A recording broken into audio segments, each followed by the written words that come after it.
నమస్తే నవ్య న్యూస్ కి స్వాగతం. ముందుగా ముఖ్యాంశాలు.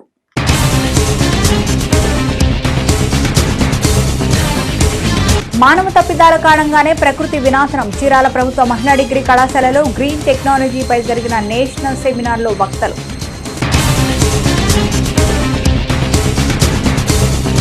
చీరాల పట్టణంలోని చర్చిలకు క్రిస్మస్ పండుగ శోభ. రంగురంగుల విద్యుత్ వెలుగులతో చర్చిలను ముస్తాబు చేసిన వైనం. విద్యుత్ వెలుగులతో ఆకట్టుకుంటూ స్టార్స్.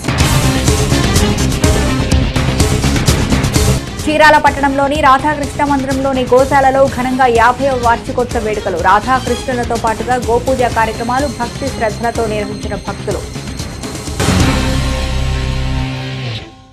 చీరాల పట్టణంలోని వైఏ ప్రభుత్వ మహిళా కళాశాలలో గ్రీన్ టెక్నాలజీపై నిర్వహిస్తున్న నేషనల్ సెమినార్ శనివారం 2వ రోజు కొనసాగింది. సదస్సుకు ప్రకృతి వినాశనంపై వివిధ యూనివర్సిటీలకు చెందిన అధ్యాపకులు ప్రసంగించారు. చీరాల పట్టణంలోని వైఏ ప్రభుత్వ మహిళా కళాశాలలో గ్రీన్ టెక్నాలజీపై నిర్వహిస్తున్న నేషనల్ సెమినార్ శనివారం 2వ రోజు కొనసాగింది. ఈ సందర్భంగా బోటనీ మైక్రోబయాలజీ డిపార్ట్మెంట్ ఆధ్వర్యంలో జరిగిన ఈ సెమినార్లో కాలుష్య ద్వారా జరుగుతున్న ప్రకృతి వినాశనంపై వివిధ యూనివర్సిటీలకు చెందిన అధ్యాపకులు ప్రసంగించారు. ప్రస్తుతం సమాజంలో ఉన్నటువంటి అనేక పరిశ్రమల ద్వారా కాలుష్యం విపరీతంగా పెరిగిపోయిందన్నారు. దీనికి తోడు మానవ తప్పిదాల కారణంగా ప్రకృతి అందిస్తున్న ఉచిత ఫలాలను కూడా పొందలేని స్థితిలోకి వెళ్లడం జరిగిందని గుర్తు చేశారు. ఒకసారి వెనక్కి తిరిగి చూస్తే ఆ రోజుల్లో మనుషులు ఎటువంటి రోగాలు లేకుండా ఆరోగ్యంగా ఉన్నారంటే కారణం దానికి ఆ రోజు ఉన్న వాతావరణం, జీవన విధానం అని గుర్తు చేశారు. ప్రస్తుతం అటువంటి విధానాలు పూర్తిగా కనుమరుగైపోయాయి. కాలుష్య కోరల్లో చిక్కుకుపోవడం జరిగిందన్నారు. కాలుష్య ద్వారా సహజ సిద్ధమైన విలువైన సంపదను కూడా కోల్పోతున్నామని స్పష్టం చేశారు. అందరూ ఈ అంశాలను గుర్తించి ప్రకృతి వనరులను కాపాడాలన్నారు. ప్రిన్సిపల్ డాక్టర్ సిహెచ్ రమణమ్మ, వివిధ యూనివర్సిటీల అధ్యాపకులు భారతి, సావిత్రమ్మ, సావిత్రి, దుర్గా, కళాశాల అధ్యాపకులు, విద్యార్థులు పాల్గొన్నారు.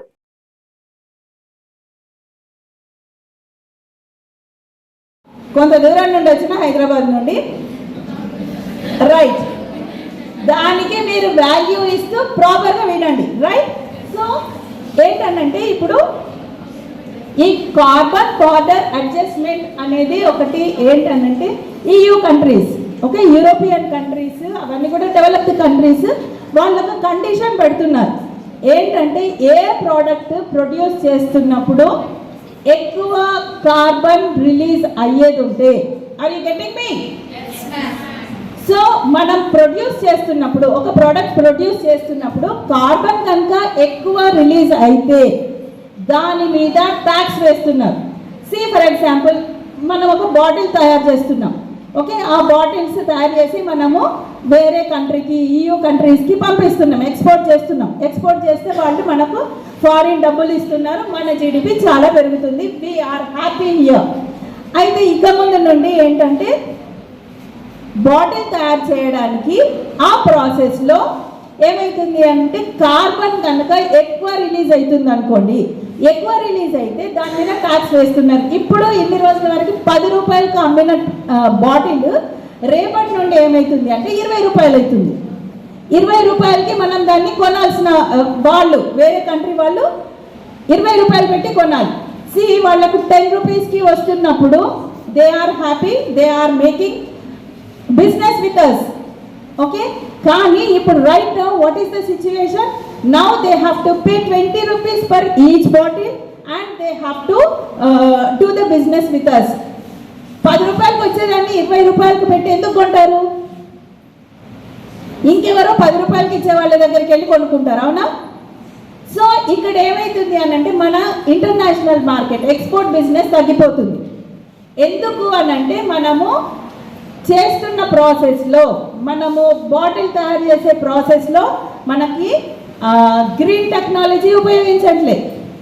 గ్రీన్ టెక్నాలజీ ఉపయోగిస్తే ఏమవుతుంది, అక్కడ కార్బన్ రిలీజ్ అనేది తగ్గిపోతుంది. సో కార్బన్ రిలీజ్ కనుక తగ్గేది ఉంటే క్రిస్మస్ పండుగను పురస్కరించుకొని చీరాలలో పలు చర్చిలు ముస్తాబయ్యాయి. ఈ సందర్భంగా రంగురంగుల విద్యుత్ వెలుగులతో చర్చిలను అలంకరించారు.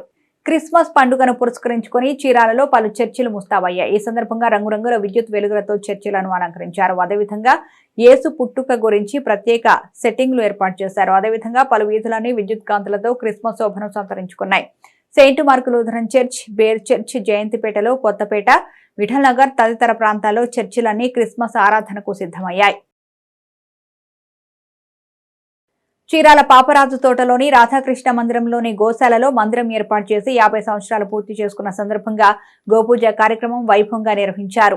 చీరాల పాపరాజు తోటలోని రాధాకృష్ణ మందిరంలోని గోశాలలో మందిరం ఏర్పాటు చేసి 50 సంవత్సరాలు పూర్తి చేసుకున్న సందర్భంగా గోపూజ కార్యక్రమం వైభవంగా నిర్వహించారు. అంతేకాకుండా రాధాకృష్ణులకు ప్రత్యేక పూజలు, విశేష అభిషేకాలు నిర్వహించారు. కాగా ఆలయ ప్రాంగణంలో నిర్వహించిన ఆయా పూజా కార్యక్రమాలకు పెద్ద సంఖ్యలో భక్తులు హాజరై దేవతామూర్తులను దర్శించుకున్నారు.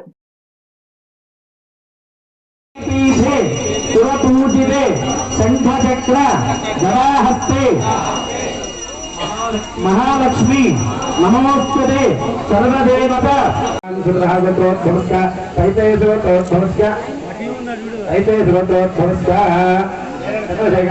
చరిత్రలో నేటి ముఖ్యమైన ఘటనని ఓసారి చూద్దాం.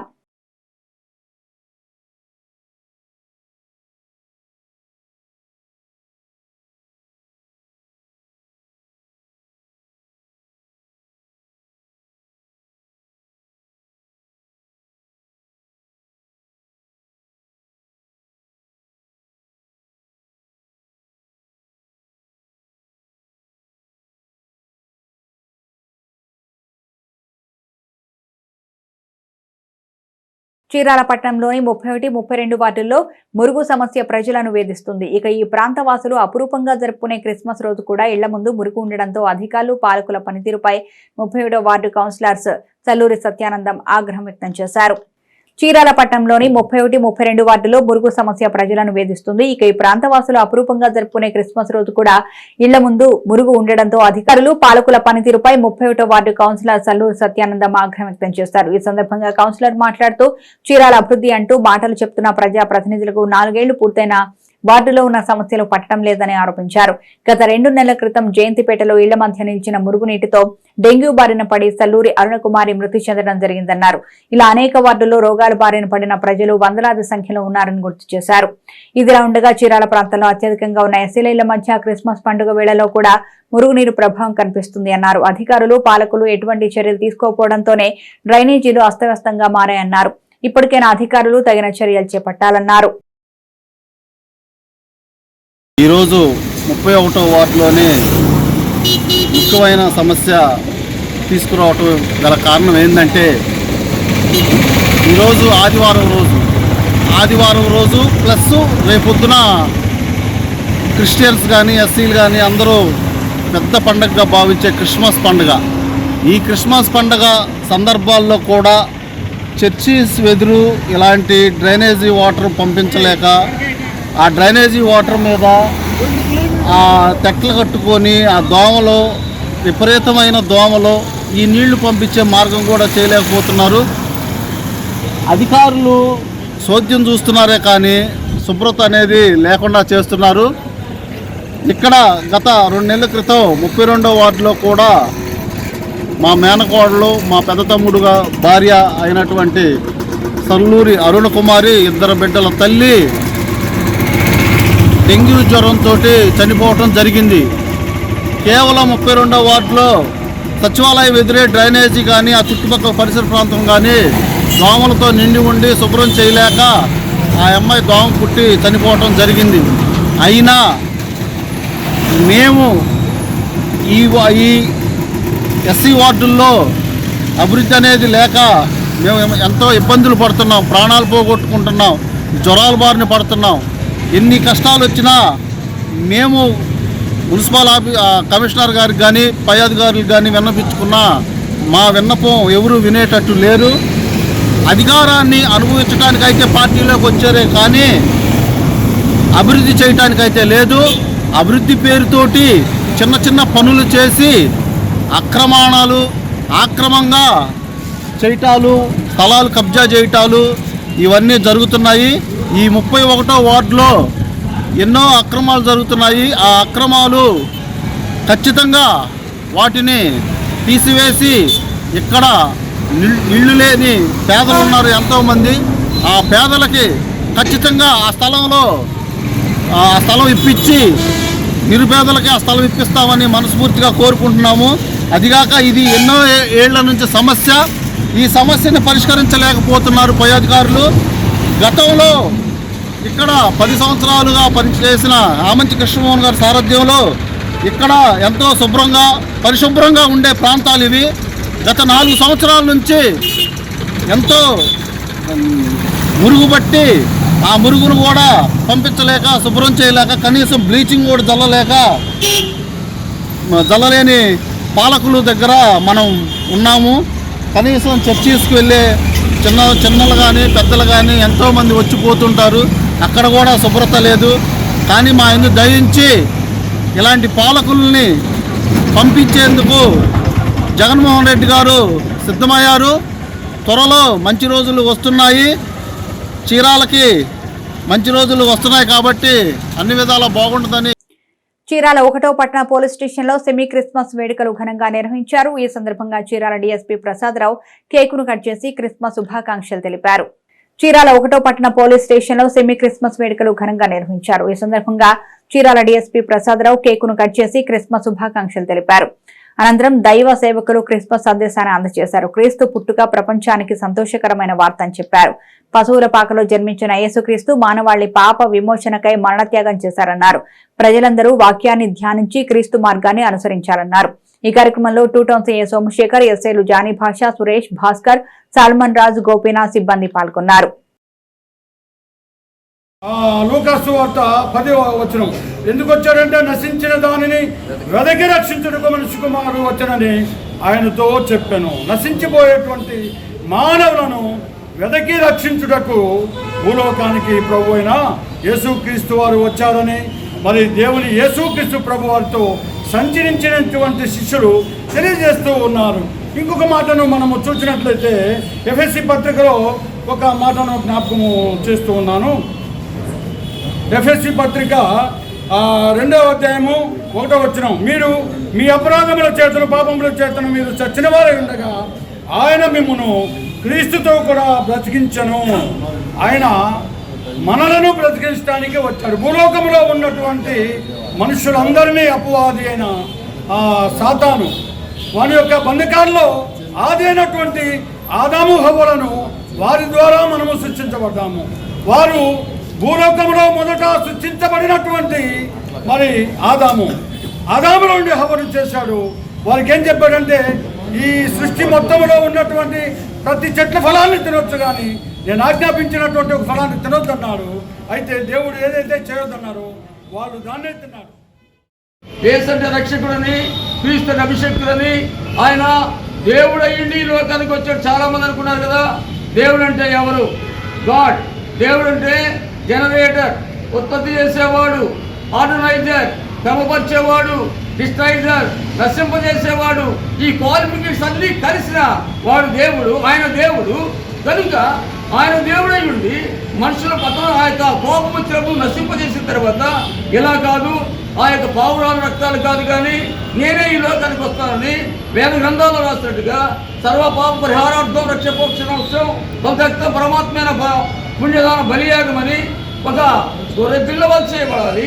ఆ రక్తం ద్వారా రాక్షస సంహారం జరగాలి అనే ఉద్దేశంతో యేసే ఈ లోకానికి వచ్చి ఆయన మార్గదర్శిగా ఉండి ఆయన పుట్టిన స్థలాన్ని చూపించడానికి ఒక నక్షత్రం బయలుదేరింది. ఆ నక్షత్రం పోయి ఉండాలి. ఆ యొక్క నక్షత్రం దైవ సేవకుడై ఉండాలి. దైవ సేవకుడు దేవుని ఆత్మ నింపబడినప్పుడు ఆయన ఏంటంటే ఒక నక్షత్రంగా వెలుగొస్తాడు. చీరాల పట్టణంలోని ముత్యాలపేట శ్రీ మహాలక్ష్మమ్మ అమ్మవారి చెట్టు వద్ద ముక్కోటి ఏకాదశిని పురస్కరించుకుని అమ్మవారికి విశేష పూజా కార్యక్రమాలు అత్యంత భక్తి శ్రద్ధలతో నిర్వహించారు. చీరాల పట్టణంలోని ముత్యాలపేట శ్రీ మహాలక్ష్మమ్మ అమ్మవారి చెట్టు వద్ద ముక్కోటి ఏకాదశిని పురస్కరించుకుని అమ్మవారికి విశేష పూజా కార్యక్రమాలు అత్యంత భక్తి శ్రద్ధలతో నిర్వహించారు. ఏకాదశిని పురస్కరించుకొని అమ్మవారి చెట్టు వద్దకు పెద్ద ఎత్తున చేరుకున్న భక్తులు దేదివ్య దీపాలు వెలిగించడంతో పాటుగా అమ్మవారికి ప్రత్యేక పూజలు నిర్వహించారు. ఆయా పూజా కార్యక్రమాలకు పెద్ద సంఖ్యలో మహిళా భక్తులు హాజరు కావడంతో ఆ ప్రాంతమంతా ఆధ్యాత్మిక శోభతో విరాజిల్లింది. నేటి తిరుమల తిరుపతి సమాచారాన్ని ఓసారి పరిశీలిద్దాం. తిరుమల శ్రీవారి ఆలయంలో వైకుంఠ ద్వాదశి పర్వదినాన్ని పురస్కరించుకొని ఆదివారం శాస్త్రోక్తంగా చక్రస్నానం నిర్వహించారు. ముందుగా శ్రీ సుదర్శన చక్రతాళ్వార్ను శ్రీవారి ఆలయం నుంచి శ్రీ భూవరాహ స్వామివారి ఆలయానికి ఊరేగింపుగా తీసుకొచ్చారు. శ్రీవారి పుష్కరిణిలో తెల్లవారుజామున 4:30 నుంచి 5:30 మధ్య స్నపన తిరుమంజనం, శ్రీ సుదర్శన చక్రతాళ్వార్ల చక్రస్నాన మహోత్సవ వైభవంగా చేపట్టారు. వైకుంఠ ఏకాదశి సందర్భంగా శనివారం శ్రీ వెంకటేశ్వర స్వామిని 67,906 మంది భక్తులు దర్శించుకున్నారు. 28,492 మంది తలనీలాలు సమర్పించుకున్నారు. భక్తులు సమర్పించుకున్న కానుకల ద్వారా హుండీ ఆదాయం 2.50 కోట్లు వచ్చిందన్నారు. చీరాలపట్నంలోని సెయింట్ మార్క్స్ లూథరన్ చర్చి ప్రాంగణంలో సెయింట్ మార్క్స్ సెంటనరీ యూత్ వారి ఆధ్వర్యంలో 52వ కమ్యూనిటీ క్రిస్మస్ వేడుకలు ఘనంగా జరిగాయి. చీరాలపట్నంలోని సెయింట్ మార్క్స్ లూథరన్ చర్చి ప్రాంగణంలో సెయింట్ మార్క్స్ సెంటనరీ యూత్ వారి ఆధ్వర్యంలో 52వ కమ్యూనిటీ క్రిస్మస్ వేడుకలు ఘనంగా జరిగాయి. వేడుకలకు ముఖ్య అతిథిగా చీరాల మున్సిపల్ కమిషనర్ రామచంద్రారెడ్డి, సంఘ కాపరులు రెవరెండ్ జోసెఫ్ కేరీ, రెవరెండ్ వదాస్, రెవరెండ్ గిఫ్టీ హాజరయ్యారు. ఈ సందర్భంగా సంఘ కాపర్లు దేవా సందేశాన్ని అందించారు. అలాగే ప్రభువైన యేసుక్రీస్తు గీతాలను ఆలపించారు. మరోవైపు చిన్నారులు ప్రదర్శించిన యేసు పుట్టుక నాటికలు విశేషంగా ఆకట్టుకున్నాయి. ఈ కార్యక్రమంలో brother Jason Arthur, parish chairman దేటా Ashok Kumar, treasurer Perli Anand Babu, youth co-option సభ్యులు Bonigala Henry Martin, youth president T Ajay Babu, PCC LCC సభ్యులు, యూత్ సండే స్కూల్ టీచర్స్ పిల్లలు, ఆఫీస్ బ్యారర్స్ సంఘస్థులు పాల్గొన్నారు. వార్తలోని నేటి అంతర్జాతీయ, జాతీయ, రాష్ట్ర ముఖ్యమైన అంశాలను ఓసారి పరిశీలిద్దాం. అరేబియా సముద్రం మీదుగా భారత్కు వస్తున్న వాణిజ్య నౌకపై జపాన్కు చెందిన కెమికల్ ట్యాంకర్పై శనివారం డ్రోన్ దాడి జరిగిన విషయం తెలిసిందే. ఈ డ్రోన్ దాడి ఇరాన్ పనేనని అమెరికా రక్షణ మంత్రిత్వ శాఖ పెంటగాన్ స్పష్టం చేసింది. దాడిని హౌతీ తిరుగుబాట్ల పనిగా భావించారు. ఇటీవల కాలంలో అరేబియా సముద్రం, హిందూ మహాసముద్రంలో అనేక నౌకలపై హౌతీ తిరుగుబాటుదారులు లక్ష్యంగా చేసుకున్నారు. తాజాగా దాడి ఘటన ఇరాన్ పనేనని ధృవీకరించింది. ఆయిల్ ట్యాంకర్ పై దాడి జరిగింది. దాదాపు 20 మంది భారతీయులతో సహా ట్యాంకర్లోని సిబ్బంది సురక్షితంగా ఉన్నారు. డ్రోన్ దాడితో ట్యాంకర్లో మంటలు చెలరేగాయి. ఆ తర్వాత సిబ్బంది మంటలను అదుపులోకి తీసుకొచ్చాయి. ఈ ఘటనలో పెద్ద నష్టమేమీ జరగలేదని అధికార వర్గాలు తెలిపాయి. భారతీయ రైల్వే ముఖ చిత్రం క్రమంగా మారుతోంది. వేగంతో పాటు సకల సౌకర్యాలతో కూడిన ప్రయాణాన్ని అందించేందుకు కేంద్ర ప్రభుత్వం ముందుకెడుతోంది. ఇందులో భాగంగానే దేశంలో వందే భారత్ రైళ్లను ప్రవేశపెట్టిన విషయం తెలిసిందే. ఇండియన్ రైల్వేస్ లో సరికొత్త అధ్యాయానికి తెరతీసిన ఈ రైళ్లకు ప్రజల నుంచి కూడా భారీగా ఆదరణ లభించింది. ఇదిలా ఉంటే తాజాగా భారత్లో మరో కొత్త తరహా రైళ్లు అందుబాటులోకి రానున్నాయి. అమృత్ భారత్ ఎక్స్ప్రెస్ పేరుతో కొత్త రైళ్లు పట్టాలెక్కనున్నాయి. ప్రయాణికులకు వేగవంతమైన, సౌకర్యవంతమైన ప్రయాణాన్ని అందించే లక్ష్యంగా ఇండియన్ రైల్వే ఈ కొత్త రైళ్లను ప్రవేశపెడుతోంది. డిసెంబర్ 30వ తేదీన తొలి అమృత్ భారత్ ఎక్స్ప్రెస్ రైలును ప్రధాని నరేంద్ర మోదీ ప్రారంభించనున్నారని తెలుస్తోంది. ఆంధ్రప్రదేశ్లో కరోనా వైరస్ మళ్లీ అలజడి రేపుతుంది. కేరళ, ఇతర రాష్ట్రాల్లో కొత్త వేరియంట్ కేసులు నమోదవుతుండగా ఆంధ్రప్రదేశ్లోనూ కోవిడ్-19 పాజిటివ్ కేసులు వెలుగు చూడటం ఆందోళన కలిగిస్తోంది. ఈ నేపథ్యంలో కోవిడ్ కొత్త వేరియంట్ పై ఏపీ సీఎం జగన్ సమీక్షించారు. కరోనా నియంత్రణకు తీసుకోవాల్సిన చర్యలపై చర్చించారు. ఈ వేరియంట్ వల్ల ఎలాంటి ఆందోళన అవసరం లేదని అధికారులు చెప్పారు. ఆసుపత్రిలో చేరే పరిస్థితులు లేకుండానే రికవరీ అవుతున్నారని వివరించారు. అయితే JN1 కు వేగంగా విస్తరించే లక్షణం ఉందని తెలిపారు. ప్రభుత్వ పరంగా ముందస్తు చర్యలో భాగంగా ఆక్సిజన్ ఇన్ఫ్రాను సిద్ధం చేస్తున్నామని అధికారులు సీఎం జగన్ కు వివరించారు. అనంతరం సీఎం జగన్ మాట్లాడుతూ అప్రమత్తంగా ఉండాలని అధికారులకు సూచించారు. అత్యంత బలంగా ఉన్న గ్రామ, వార్డు సచివాలయాల వ్యవస్థను, విలేజ్ క్లినిక్ వ్యవస్థను ముందస్తు చర్యల కోసం అలర్ట్ చేయాలన్నారు. కొత్త వేరియంట్ లక్షణాలు తీసుకోవాల్సిన చర్యలపై విలేజ్ క్లినిక్స్ స్టాఫ్ కు అవగాహన కల్పించాలని ఆదేశించారు. కోవిడ్ నియంత్రణకు తీసుకోవాల్సిన అన్ని రకాల చర్యలను తీసుకోవాలని వైద్య ఆరోగ్య శాఖ అధికారులకు సీఎం ఈ సందర్భంగా సూచించారు. ప్రముఖ ఎలక్ట్రిక్ 2 వీలర్స్ తయారీ సంస్థ ఓలా ఎలక్ట్రిక్ ఐపీఓకు వెళ్లనుంది. ఐపీఓ ద్వారా 5,500 కోట్ల నిధుల సేకరణకు ప్రణాళిక సిద్ధం చేసింది. ఐపీఓకు అనుమతి కోరుతూ సెబీ వద్ద డ్రాఫ్ట్ రెడ్ హెరింగ్ ప్రాస్పెక్టస్ దాఖలు చేసింది. ఓలా ఎలక్ట్రిక్ ఫౌండర్ భవిష్య అగర్వాల్ సొంతంగా 4.73 కోట్ల షేర్లు విక్రయించనున్నారు. ఆఫర్ ఫర్ సేల్ ద్వారా ప్రతిపాదిత ఐపీఓల ద్వారా 9.52 కోట్ల షేర్లను విక్రయించాలని ఓలా ఎలక్ట్రిక్ భావిస్తున్నట్లు సమాచారం. అయితే ఏ తేదీలో ఓలా ఎలక్ట్రిక్ ఐపీఓకు వెడుతుంది అన్న సంగతి తెలియరాలేదు. 2008లో ఐపీఓ ద్వారా బజాజ్ ఆటో స్టాక్ మార్కెట్లలో లిస్టింగ్ అయిన తర్వాత ఒక 2 వీలర్స్ తయారీ సంస్థగా ఓలా ఎలక్ట్రిక్ ఐపీఓకు వెళ్లడం 15 ఏళ్ల తర్వాత ఇదే తొలిసారి. భారత్, ఆస్ట్రేలియా మహిళల క్రికెట్ జట్ల మధ్య ముంబై వేదికగా జరిగిన ఏకైక టెస్టులో హర్మన్ప్రీత్ కౌర్ సారథ్యంలోని భారత జట్టు చిరస్మరణీయ విజయం సాధించిన విషయం తెలిసిందే. 2 ఇన్నింగ్స్ లో ఆసీస్ నిర్దేశించిన 74 పరుగుల లక్ష్యాన్ని భారత్ 2 వికెట్లు మాత్రమే కోల్పోయి ఛేదించింది. మ్యాచ్ ముగిసిన తర్వాత ఆస్ట్రేలియా సారథి అలీ సాహిలీ ఫోటోగ్రాఫర్ అవతారం ఎత్తింది. ట్రోఫీతో విజయ నినాదాలు చేస్తున్న భారత క్రికెట్ జట్టును ఆమె తన కెమెరాలో బంధించింది. మ్యాచ్ ముగిసిన అనంతరం హర్మన్ప్రీత్ కౌర్ విన్నింగ్ ట్రోఫీని తీసుకొచ్చి రిచా ఘోష్ కు అందజేసింది. పాత్రికేయులు ఆ అపురూప క్షణాలను క్లిక్ చేస్తుండగా అక్కడే ఉన్న హిలీ కెమెరా తీసుకుని వచ్చి తన ఫోటోగ్రఫీ స్కిల్స్ చూపించింది. ఇందుకు సంబంధించిన ఫోటోలు, వీడియో ప్రస్తుతం నెట్టింట వైరల్ అవుతోంది. నవ్య న్యూస్ ముగించే ముందు ముఖ్యాంశాలు మరోసారి.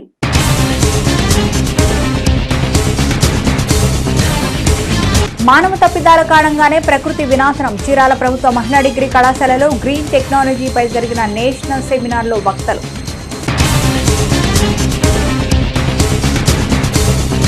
చీరాల పట్టణంలోని చర్చిలకు క్రిస్మస్ పండుగ శోభ. రంగురంగుల విద్యుత్ వెలుగులతో చర్చిలను ముస్తాబు చేసిన వైనం. విద్యుత్ వెలుగులతో ఆకట్టుకుంటూ స్టార్స్. చీరాల పట్టణంలోని రాధాకృష్ణ మందిరంలోని గోశాలలో ఘనంగా 50వ వార్షికోత్సవ వేడుకలు. రాధాకృష్ణులతో పాటుగా గోపూజ కార్యక్రమాలు భక్తి శ్రద్ధలతో నిర్వహించిన భక్తులు. నవ్య న్యూస్ ఇంతటితో సమాప్తం. నమస్కారం.